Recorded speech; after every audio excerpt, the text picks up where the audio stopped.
Hello everyone and welcome. In this video I'm going to be sharing my thoughts on Spider-Man No Way Home. This video will contain spoilers for the entire movie, so please do keep that in mind. Anyway, without further ado, let's begin. Spider-Man is by far my favourite superhero. I grew up watching the animated show in the 90s and I grew up with the Sam Raimi trilogy, and despite how much I like Spider-Man, up until now, Tom Holland's Spider-Man has just never clicked with me. I didn't like Spider-Man Homecoming, and I'm surprised that that film seemed to get such a positive response when it came out, because I just thought it was average at best. I didn't really care for it. I did like Far From Home, but I think I liked that in spite of Tom Holland's Spider-Man. I mean, I'm a big fan of Jake Gyllenhaal. I pretty much like every film that he's in, and I really liked him as Mysterio in that film, and I think he carried the entire film. But as for Tom Holland's Spider-Man, I still didn't really care about him. But I can finally say, after watching No Way Home, that I now care about Tom Holland's Spider-Man. I mean, it only took, 3 team-up films and 3 solo films to get there, but we got there in the end. I finally like Tom Holland's Spider-Man, and I think, yeah, Tom Holland does a fantastic job this movie. No Way Home begins exactly where Far From Home left things, with Spider-Man's identity being revealed to the public. I really liked the opening 10 or so minutes of this movie because it felt very claustrophobic, because everywhere that Spider-Man went, or Peter Parker went, everywhere that he went, and everywhere that MJ went, there was crowds of people there was paparazzi. I mean, Peter couldn't even go to school without the teachers and the students were acting really weird. And there's this really nice, one shot in, I think it's Aunt May's house, where the camera is just following all the characters around the flat as they put down blinds, and they're basically trying to stop the paparazzi getting a sneak at them and looking in the building. And yeah, because it's so confined, like I said earlier, it feels really claustrophobic, and it feels like I'm kind of impeding on Peter Parker's, personal life and his privacy, but just by watching that. So yeah, I really like the opening. I like how they showed just how much it affects Peter's life by him being known, him being Spider-Man, how that affects his life, and everyone knows that. Maybe in real life, Tom Holland has had to deal with similar kinds of crap, that's what happens to famous people. They get swamped by people all the time, and yeah, I don't think I would like that. It doesn't seem fun at all. We also get a cool little cameo from Charlie Cox's Daredevil, who manages to get the police to drop the charges against Peter Parker in regards to him killing Mysterio, or them believing he killed Mysterio. Yeah, and it's a nice little cameo. I'm a big fan of the Daredevil Netflix series, and hopefully this means that we'll be getting some more Netflix Daredevil content soon. Can't even talk. I do wish he was in it for a bit longer, though. I mean, I understand that this film has so much stuff that it needs to cram into it, but it would have been nice to have a little court scene of him defending, Peter Parker, and give kind of Charlie Cox a chance to really show his acting chops, because he's great at Daredevil. But, as it stands, it's cool that we saw him anyway. Shortly after, Peter then goes to see Doctor Strange and asks him to cast a spell, whereby that will make everyone forget that he's Spider-Man. And I liked how, in the movie, Peter didn't do it purely for selfish reasons, because that was one thing I was worried about when I watched the trailer. I was thinking, is he really going to ask Strange to do a spell just because of his life's affected? But no, it's more than that. He goes to see Strange because his friends can't get into college purely because they're associated with him. So he's not just doing it for his own selfish reasons, because, like I said, I think that Spider-Man, he should have to deal with those repercussions if it's just, something that affects him. But yeah, I like the fact that it wasn't just him who he was thinking about. He was thinking about his loved ones as well. Strange then casts the spell, at which point Peter begins to worry about the potential consequences. He begins to think that, hey, if MJ was only drawn to me in the first place because of Spider-Man, how will changing this spell affect everything? Will I be in a reality where she's not with me, So he begins to panic, and then he begins to try and make all these modifications to the spell mid-spell, and says, can you do the spell but exclude Ned? Can you exclude Aunt May? Can you exclude blah, blah, blah? And what happens is that the spell goes wrong, and then Doctor Strange tries to contain it, and he does manage to, but not before some villains from other universes make their way to the MCU. Now, I understand that the point of this spell, it's just there so Marvel can use it as an excuse to bring back old villains from other movies, right? But when you think about it in more detail, it doesn't make an awful lot of sense, I mean, why don't Peter and Doctor Strange, why don't they sit down for 5 minutes and hash it out and discuss the spell beforehand? Why is Peter bringing up all these questions during the spell? It doesn't make any sense. And not only that, when you think about the spell they cast, I mean, you could make the argument that there would be other spells that would be equally as good or even better, I mean, why didn't he just say, can you make everyone forget about Mysterio? Because without Mysterio, if no one knows who Mysterio is and doesn't remember anything about him, then they're not going to remember Peter Parker's identity, right? Because that's the only reason he was revealed, was because his identity was revealed, was because of Mysterio. Or why didn't he just say, can you make everyone forget the events on the day that London was attacked? And then again, no one will remember. No one will know that he's Peter Parker. Well, no one will know, that Peter Parker is Spider-Man. So, yeah, I mean, like I said, I understand the spell is just there, just to bring back villains, but when you think about it in more detail, it doesn't really make any sense. Anyway, like I said, 5 past villains make their way to the MCU, and from the Raimi universe, this includes the Green Goblin, Doc Ock and Sandman, and from Mark Webb's universe, we get the Lizard and Electro. Although I'm not really sure why Electro is there, because Doctor Strange says that when Peter interfered with the spell, it basically caused people who knew that Peter Parker was Spider-Man to enter from other dimensions. But Electro doesn't know that Peter Parker is Spider-Man. I mean, even at the end of this movie, he's shocked by Peter's reveal, and he doesn't know that he's Spider-Man. So what's he doing here? I don't know. I have no idea. I would say that out of the villains, the Lizard probably has the least screen time. I mean, you kind of forget that he's even in the movie. I mean, I can't say that I'm too bothered by this, because I never liked the Lizard in Amazing Spider-Man anyway. I'm not a fan of him, so yeah, that doesn't particularly bother me. Sandman is probably a close second when it comes to the villain which has the least screen time. I mean, I have to say that I do like his introduction, because he appears when Peter is fighting Jamie Foxx, he's fighting Electro, and he thinks that Tom Holland's Peter is Tobey Maguire's Peter. So he's like, look, I'm here to protect you, Peter, and then when he sees him, he's like, oh, you're not Peter, and gets really confused and doesn't know what's going on and doesn't trust him. So yeah, I liked his introduction. I think he's a bit underutilized though. I mean, maybe this is just a nostalgia talking, but I remember him being much more kind of visually appealing in the Raimi universe when he's Sandman, whereas in this film it just feels like he spends a lot of time just being sand particles and yeah, not really doing a lot interesting in my opinion. But yeah, there you go. The remaining 3 villains though, they all get a decent amount of screen time. I think Doc Ock is fantastic, as good as I remember him being back in Spider-Man 2. I liked how Doc Ock basically was the first villain to be cured, and yes, I'll talk about that a bit later, but yeah, I liked how by the end of the movie he's a good guy and he even helps out the protagonist, because you know, Doc Ock was always a sympathetic villain. You know, even in Spider-Man 2 it wasn't his fault what happened, and by the end of the movie, you know, he becomes a good guy and sacrifices himself to save the city. So I like that in this movie he got a good ending. Electro is probably the most improved villain out of the bunch, but then again, that's probably because he has a lot of room for improvement, because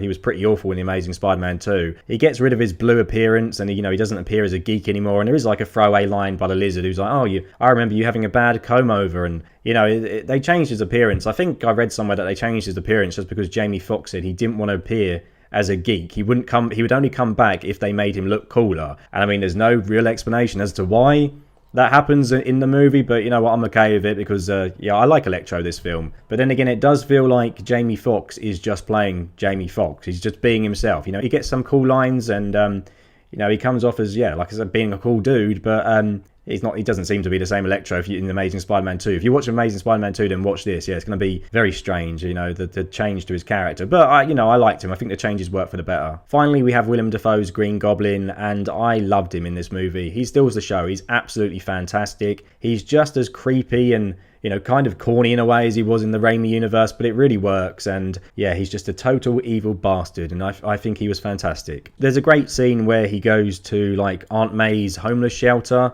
and he goes there and he says to May, oh, I'm in this new universe, and my house, there's someone living at my house, and you know, my son, he doesn't exist in this universe, my company doesn't exist, and he's a man lost in time and space, and you know, and he's completely, yeah, just really seems really sad, really down, which, I mean, you can understand, right? Because if I was zapped to another universe and all my friends were gone, my house was completely different, someone else was living there, my God, yeah, you would feel hopeless, right?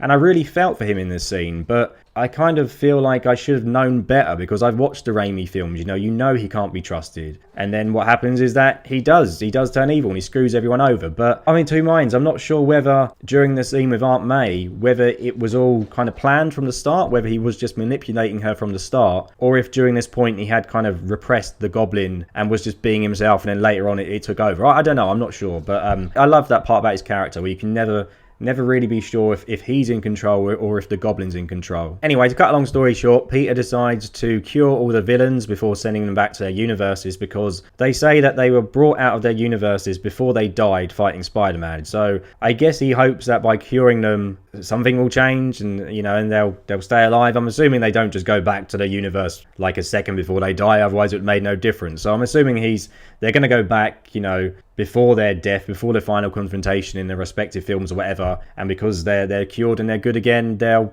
they'll live, and it'll create a new branching timeline in the Raimi universe and the Mark Webb universe. So what Peter does is he invites the villains over to Happy's apartment and he begins to work on a cure. And yes, it sounds really stupid putting all these villains in, a little apartment, and really dumb on Peter's behalf, but it does kind of make sense because at this point, Dr. Octopus is already incapacitated because when they had a fight earlier, he managed to steal Peter's nanotech, but Peter then regains control of it and then gains control of all his arms. So he can't do anything. Sandman has no reason to fight Peter at this point anyway, because at the end of Spider-Man 3 he was a good guy, so Sandman just wants to go home. Electro is kind of resistant to losing his powers, but he wants to go back to his universe as well, so he's okay with it. And Willem Dafoe at this point seems to be a good guy. And the Lizard, I think he's just left outside. They seem to forget about the Lizard, but Willem Dafoe is a good guy at this point, or he's acting good. So it sounds ridiculously stupid for Peter to do this, but it kind of does make sense when you watch the film. Peter manages to replace Doc Ock's inhibitor chip, which allows him to gain control of all his arms and basically stops the voices in his head talking to him, so Doc Ock is cured. And it looks like, maybe this could work. It looks like Peter could save everyone. But then we get this really cool scene of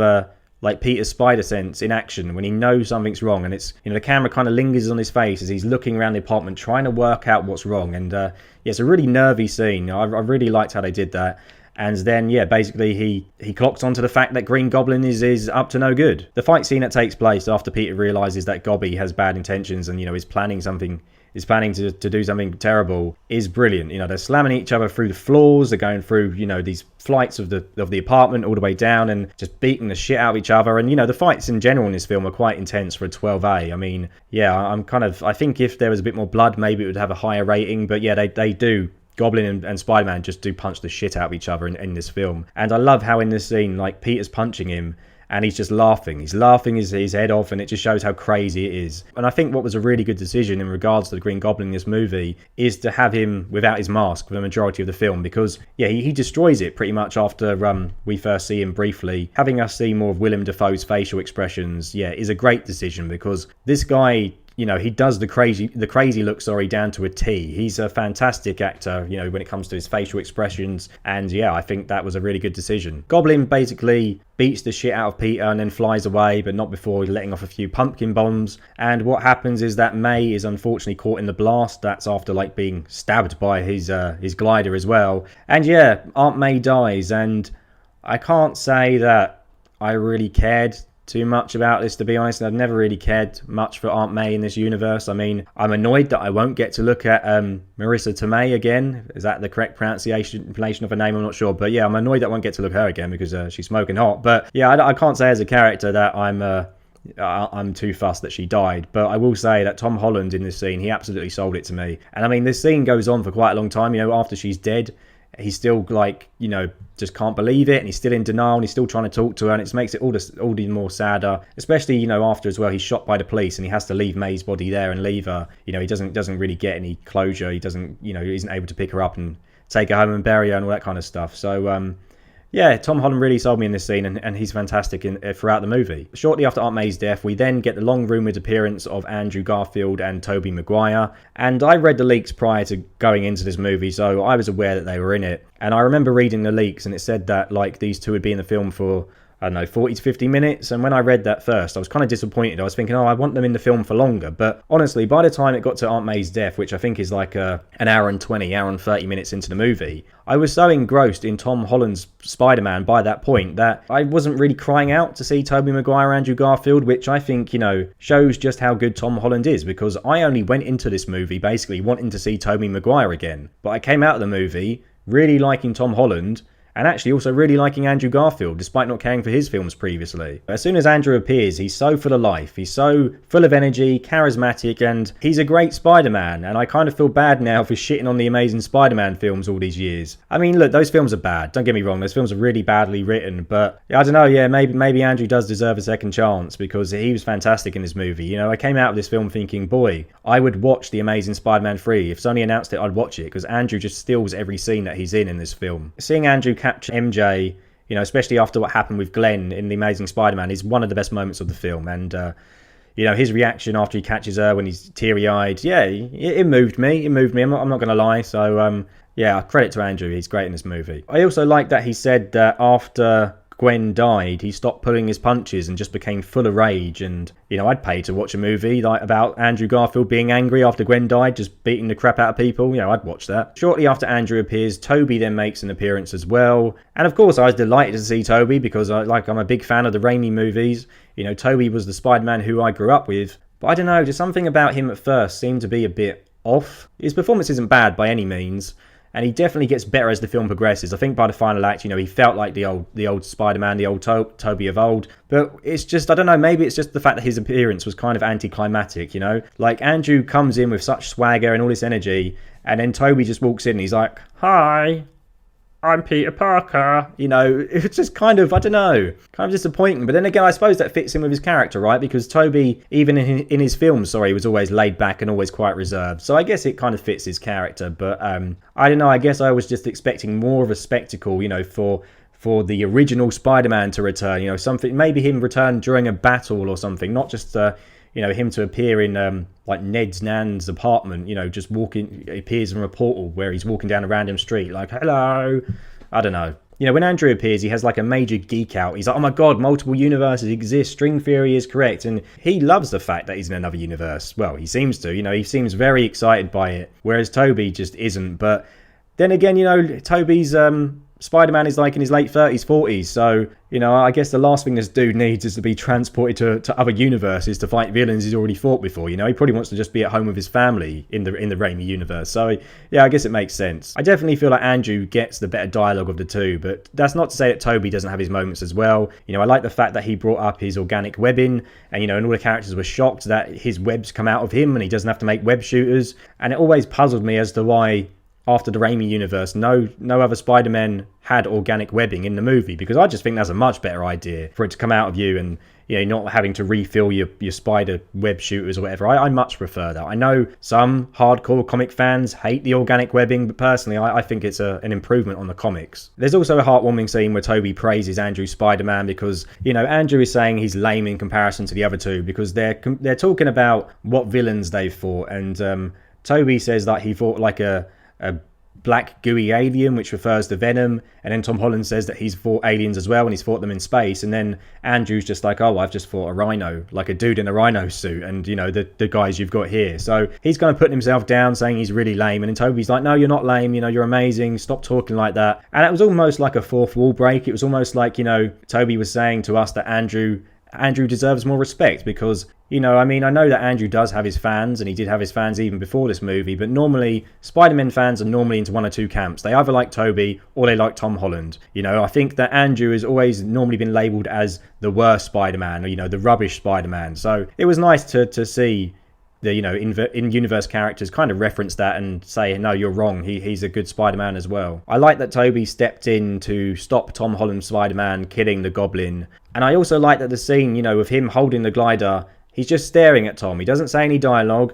because Tom knows the point he's making, you know. He knows what he's trying to say. He knows that, you know, he's telling you it's wrong, don't do this. And for me, that's better than, you know, having some cliche dialogue come out of his mouth. Because whatever Toby had said during that scene, it would have been cliche, you know. "Oh, we're heroes, we don't do this, you don't want to go down this path." You know, I've heard that shit so many times before when heroes are about to kill someone and another character stops them. I don't need to hear it again. So I liked that the writers, you know, were reserved enough, and, you know, I like that they had faith in the audience that just putting Toby there, having Toby look at Tom as if to say, "No, don't do this," that was enough. And I much preferred that to, yeah, having Toby recite some cringeworthy, cringy dialogue. Cringeworthy, cringy. You know what I mean. Cringeworthy and cliche. That's the word I was looking for. Cliche dialogue. The final fight between Tom and the Goblin is absolutely brutal. Like, Tom is just beating the shit out of him. It's a really good fight, and I don't have anything bad to say about Tom Holland, this movie. I think he kills it. Although I like the fight between Tom and Goblin at the end of the film, I found the fight before that to be a bit lackluster, where, you know, the Spider-Men are taking on all the villains at night time. I wish it wasn't at night time because I could hardly see what was going on. I found it really hard to kind of differentiate between the different Spider-Men, and I guess that was done to save on the CGI budget. But yeah, why are you having a scene at night time? You know, you finally got all three Spider-Men in one film Have the scene set during the day, not at night time when I can't bloody see what's going on. I felt that set piece was a bit of a letdown, but I did like the banter between the Spider-Men pre-fight, and then they regroup together mid-fight and have a couple of jokes and banter with each other. And yeah, I mean, the humour wasn't terrible in this film. Of course, there were still a few moments of, your typical MCU humour, which to me never really lands. I find it quite cringeworthy, but I do think that this film did a better job than most Marvel films does in managing its tone, because there are a lot of times in other Marvel films where, there's a serious point or a serious moment and or a character's in danger, and it's always undercut by some really shitty one-liner, and I didn't really have that much of an issue this film with that. I mean, it wasn't as if Aunt May dies and then 2 minutes later Tom Holland's Spider-Man is making a joke about it. Tom Holland, after that point, he never started joking and being quippy again because he was upset about it, and I liked that. I like that they didn't kind of undercut those moments with shit jokes. The movie ends with the villains all being cured and sent back to their respective universes. Tom and Toby get sent back to their universes as well. And basically what happens is it looks like the multiverse is kind of collapsing, or I think Strange says other characters, other villains who know that Peter Parker is Spider-Man from different universes are all coming in, and you can see it's all like cracking open in the sky. And the only way to stop that happening is for Strange to cast a new spell in which everyone forgets about Peter Parker. So what this means is that everyone will lose their memory of Peter Parker, including his girlfriend and his friends, and no one will know who he is. And the film ends on a really sad note where Peter goes to a cafe where MJ works and she doesn't recognize him. She has no idea who he is. Ned doesn't know who he is either. And I know some fans will probably be pissed that Peter didn't try to try and jog her memory, because he wrote down this whole list of stuff that he was going to say to her to, get her to explain everything and get her to know him and all this kind of stuff. And he even makes a promise before the spell that, I'll come find you. I'll come find you, we'll be together again. Personally, I like that Spider-Man is now going to be on his own. I like that he now has got rid of these friends and, he's going to be the Spider-Man that I like, the Spider-Man who doesn't have the Avengers backing him up, the Spider-Man who makes his own homemade costumes. I mean, at the end of the movie, he's got a new costume which he's made himself, which I think looks fantastic. He's listening to crime on like a police scanner, and I like this. This is the kind of Spider-Man that I like, a Spider-Man who, has to deal with his problems on his own, and and he doesn't have, these other characters in the background weighing him down, and I like that. It's kind of like a soft reboot for his character, but everything that has happened remains canon. We haven't had to start over again, but we kind of are, if that makes sense. I'm excited for a hopefully much more grounded fourth Spider-Man movie where, Tom just takes on one villain from his rogues gallery without, the help of Stark Tech or anyone else to back him up. And I think that could be really good. So yeah, I know this video's gone on for far too long, and I'm going to try and wrap it up now because, there's stuff that I haven't even mentioned yet. But this film just crams so much into it that it's hard to kind of talk about everything. I mean, there's a fight between Tom's Spider-Man, and Doctor Strange in the mirror dimension, which I haven't even covered. And I mean, it's a good fight. It's an interesting fight. It looks visually appealing, but I don't have much to say about it really. I mean, I didn't watch this movie to see Peter and Doctor Strange fight, so yeah, I don't really have much to say about that, to be honest. I just want to go over a few criticisms that I have with the film before I end things. I mean, firstly, I don't understand what the point of the Green Goblin stabbing Toby was at all. So during the scene in which he's stopping Tom Holland killing the Goblin then stabs Toby in the back and cuts to his face, and he's like, falls over. I don't know what the point was, because after that he just kind of walks it off. He's like, yeah, I've been stabbed before. So the only thing that I can think of is that initially they were going to have Toby die, and then when they screen tested it or whatever, people were so outraged at killing Toby that they had to change it. So that's all I can think it is there for, because it's just bizarre to then stab him and it be a fake out. But I mean, I'm glad they didn't kill him, because that would have pissed me off as well. You bring back an actor for what was it, 15 years since Spider-Man 3 or something like that, you bring him back and then just kill him. How unsatisfying would that be, And then to have him die in the MCU universe, I mean, what about poor MJ back in her universe? She doesn't even know where he's gone. He just disappeared and he dies somewhere else. He doesn't get to say goodbye to his family or anything. So yeah, I'm glad they didn't go down that route. It's also a bit disappointing that they reused old footage of Sandman and Lizard when they change into their human forms. I mean, I don't know why Sandman was in Sand the entire movie anyway, because he can change back to human, but I guess that's because they couldn't get the actor, or maybe it's because of COVID they couldn't get him, or they just didn't want to use the actors, I don't know. But I mean, when Peter cures them, yeah, it's just really bizarre that you get the same clip from Spider-Man 3 for him, and the clip of the Lizard from the Amazing Spider-Man 1, and it's so obvious because they don't say anything to Peter, and yeah, it's just kind of disappointing. And it's also disappointing as well that Peter didn't even say anything to Goblin. He didn't say anything. after he stabbed him, he just kind of looked at him. They looked at each other. They didn't say a word to each other, which was kind of disappointing. Toby did have a nice bit of dialogue with Doc Ock where, Doc Ock said, oh, you've grown up, Peter. And I liked how Andrew and Electro, they kind of got some closure with, Andrew saying, you were never a loser, Electro. And I did like that, but I just kind of wanted more of that. I wanted more interaction between the characters and the villains. I also wish we had like a short scene of Toby and Andrew going back to their universes and, maybe after they're sent back, we see a scene of Andrew at Gwen's grave and, he says to Gwen, oh, I saved MJ, I did what I couldn't to you, I saved MJ, and gets a bit of closure. And then maybe we have a scene of Toby going back to his house and, his MJ opens the door and he maybe as a kid run out or something. I think that would have just been nice to see that. I still can't stand Ned. Still find Ned just irritating, annoying, not funny. Yeah, I'm glad he won't be coming back in the foreseeable future. Well, it doesn't look like it because he doesn't know who Peter Parker is. So yeah, at least he's out of the picture now. The post-credits Venom scene is so bad. It's terrible. I mean, for the record, I haven't watched either of the Venom movies and I don't want to watch them just because I think they look terrible. And if this scene is any indication of what those movies are like, then my God, they must be really bad because everything about it was just cringy. I mean, that awful Venom voice where he's like, don't send me back to the universe, no! Like, is that really the voice they chose for Venom? It's such a bad voice. Why? Why would you choose it? Oh, I just couldn't stand listening to it. Thank God his Venom is now out the MCU.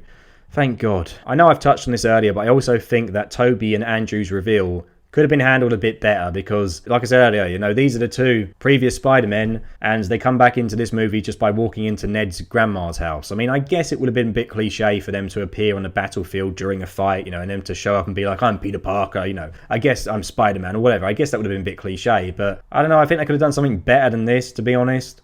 I also think their reveal should have been spaced out a bit more. I mean, I can only speak from my experience at the cinema, but when Andrew appeared, a lot of people were like, oh my God, there were a lot of gasping, people were shocked. I mean, we don't generally cheer or anything like that in the UK, so that's as good as you'll get at a movie in the UK. But yeah, people were like, oh my God, I can't believe Andrew's back, They were kind of visibly shocked by it. And then what happens is like 2 or 3 minutes later, Toby appears, and everyone was dead silent. And I think that's just because they expected it. And I mean, maybe this was just the cinema I was in because I've seen online people going crazy for Toby's reveal, right? But in my one, it was just like, Andrew's here. And I just think most people thought, oh, well, Toby's coming back in a minute as well. And it didn't have the same effect, I would have liked it if after Andrew came, Ned tried to do the sling ring thing again and no one showed up. And then maybe you're thinking, oh, shit, so maybe Toby isn't in this movie. And then, have him appear like 10 minutes later or have him already be next to Tom Holland's Spider-Man on the building talking to him, I think if they spaced it out a bit more, it would have been a bit more effective in my opinion. But then again, like I said, that's only from my experience. I have seen people going crazy over Toby appearing online, so maybe the people I just watched it with, maybe they were just miserable Brits, who knows. So overall, I think this is a really good movie. It's really entertaining. I love seeing Toby and Andrew back, and yeah, I'm surprised how much I liked Andrew's Spider-Man. I really enjoyed Tom Holland in this movie as well, and I'm looking forward to seeing, more Spider-Man films with him in it. I mean, this movie is just fan service, and, people like to use the word fan service like it's a dirty word, but I've never understood what is wrong with giving fans what you want. Like, I understand you can't do it all the time, but it does seem like a lot of movie franchises now go out of their way to not give fans what they want. You see these movies where they get the chance to bring back old actors and they just don't use them. They underutilize them because they want to be clever and they want to subvert your expectations. But whereas this film was like, no, we're going to bring back the old characters. We're going to give you what you want. We're going to bring back the villains. And I like that. I really appreciate that. I mean, I understand if you've only watched the Tom Holland films and you don't know the other Spider-Men, you haven't watched them, you might be watching this movie thinking, what the hell is going on? Who are these people? I understand that. I understand it won't have the same effect to people who've only watched the MCU. But for me personally, I loved it. I thought it was fantastic. It delivers. As a Spider-Man fan, it delivers. I understand that it might not be for everyone, but I really liked it. I really like this film, and I'm looking forward to seeing what happens next. I think it juggles its cast of characters, its massive cast of characters really well. Yes, it does, leave some out on the sidelines a bit. I mean, if you're a big Lizard fan, I'm sorry, you're going to be disappointed by him in this movie. But personally, yeah, it was kind of everything I wanted. So, yeah, all good. Really good film. Let me know your thoughts in the comments below. Have you seen this film? Do you like it? Did you dislike it? Whatever you thought, so let me know in the comments below. And I will be trying to do more movie stuff, more different TV stuff on this channel in the future. So this should be the first of many movie reviews. So hopefully you like it. And anyway, have a good Christmas. If I don't see you before then, have a good Christmas and I'll see you all soon. Bye-bye.